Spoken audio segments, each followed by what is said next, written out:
Nagsalita na si Pangulong Noynoy Aquino. Paano nga ba naging backdoor negotiator ng pamahalaan sa Trillanes sa ating territorial dispute sa China sa Panatag Shoal?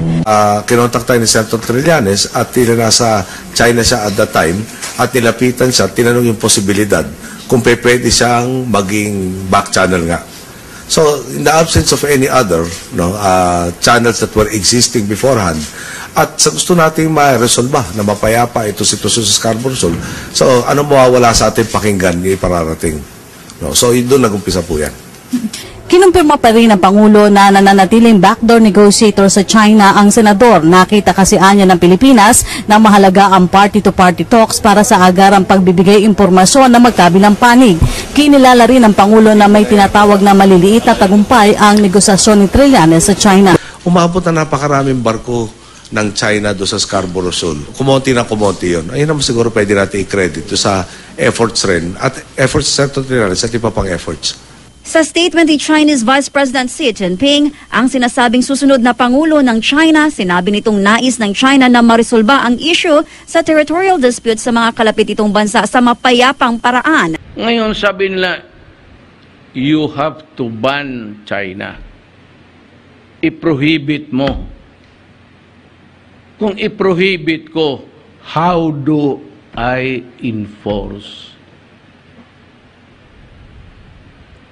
my desire? Takot nga ang Amerika, ayaw nga mag-confront, tapos ako pa ang ipusta nila. Gusto talaga nilang mapasubo ako. Talagang gira yan. Pag pinuntahan mo doon, alang-alang magdala ako ng Bureau Officers ng 2 bangka. Tapos sabi ko, itulak mo yan sila. Anything that would forces anybody to act contrary to his will is always offensive. Senator Manny Pacquiao said that he is not satisfied with President Duterte's stand on the West Philippine Sea issue. He also cited yung popular nga po na jet ski statement noong 2016, which he said gave encouragement to Filipinos that time. Pero just last week daw po, si Pangulo sinabi that the Philippines is citing at utang na loob with China because of the COVID-19 vaccines that we procured. And we all know that si Senator Pacquiao and si President Duterte belong to PDP laban. What does Malacanang think of this? Some are actually wondering if this could be a sign of falling out habang papalapit na po yung elections, considering that they belong to the same political party. Patuloy na ina-assert ng Administrasyong Duterte ang sovereignty at sovereign rights ng Pilipinas sa West Philippine Sea sa pamamagitan ng bilateral diplomacy sa bansang China at multilateral engagement sa ASEAN, strategic partners, UN at international community. Kasabay nito ang tuloy-tuloy na modernisasyon ng ating defense program at enhancement ng ating mga maritime assets.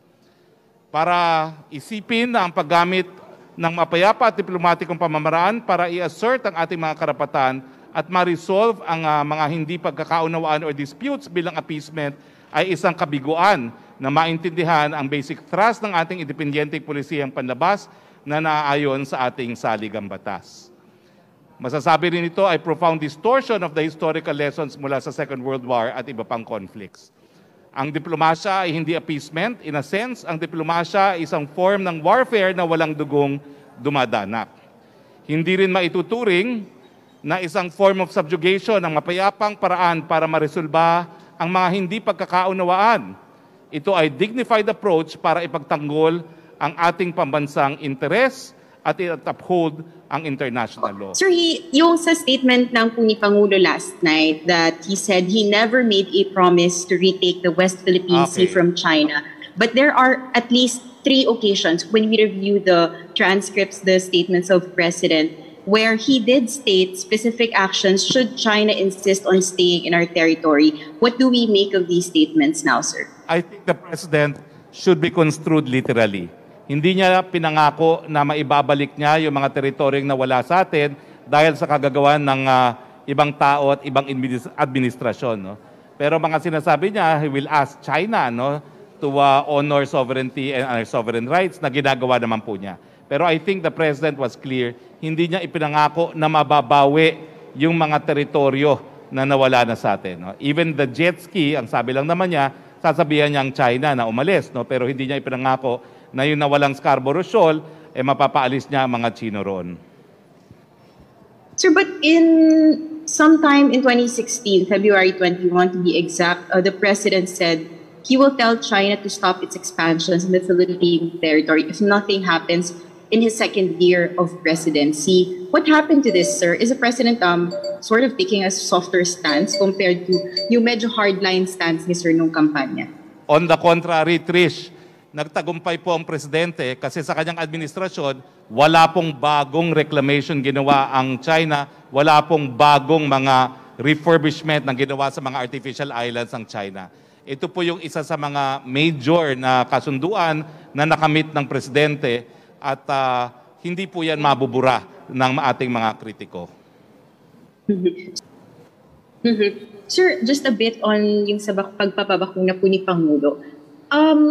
What is it, sir, with the Sinopharm vaccine that it's been the choice of the president's doctors? We're interested to know if the president has any medical condition or parang anything that's related to his current medical condition that makes other vaccine brands unfit for him.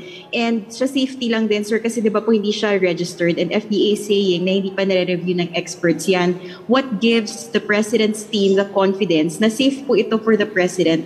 Do we have, or does the president, the team of physicians, do they have experts from the vaccine panel na nag-review po ng Sinopharm? Unfortunately po, I was not privy dun sa mga conversation ng presidente sa kanyang mga doktor, no?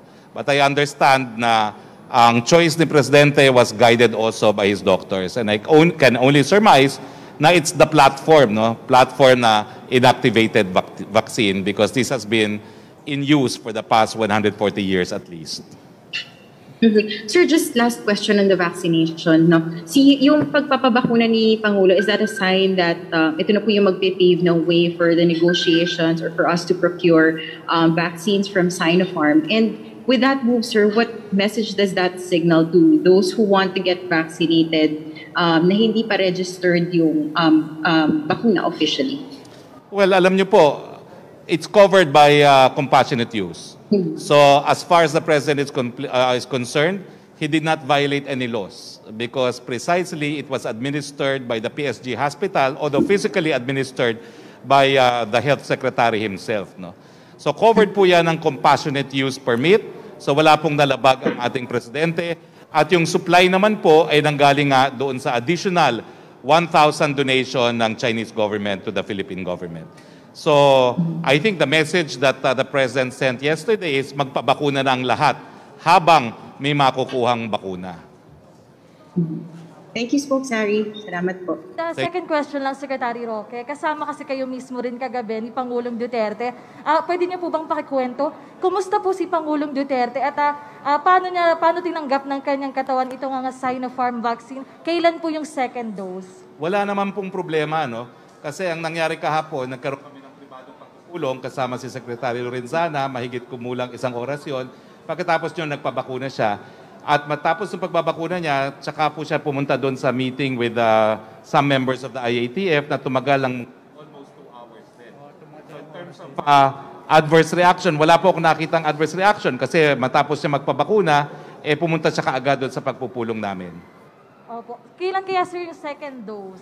Second dose po. I think it's the same as Sinovac 1 month after. Opo.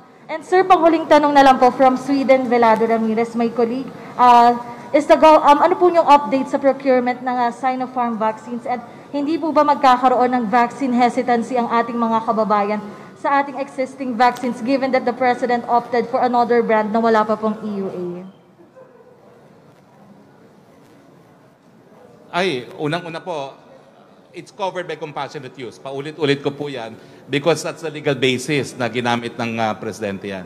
I don't think it has any effect on vaccine confidence kasi nakikita naman ng taong bayan na basta the best bakuna is the one that's available. No? At wala naman po kasing bakuna na aprubahan ng ating Food and Drug Administration kung ito po ay hindi napatunayan ng expert panel group na ito po ay epektibo at ligtas. And Secretary Galvez will add.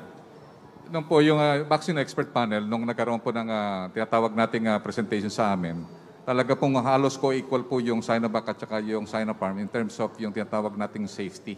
Kasi nakita natin na inactivated siya. At the same time, yung Sinopharm, ito yung ginagamit ng mga leaders sa China. At saka ito yung tinatawag natin, kaya nakita natin mahal yan. At yan din po ang ginamit po ng mga leaders dito sa area ng Middle East.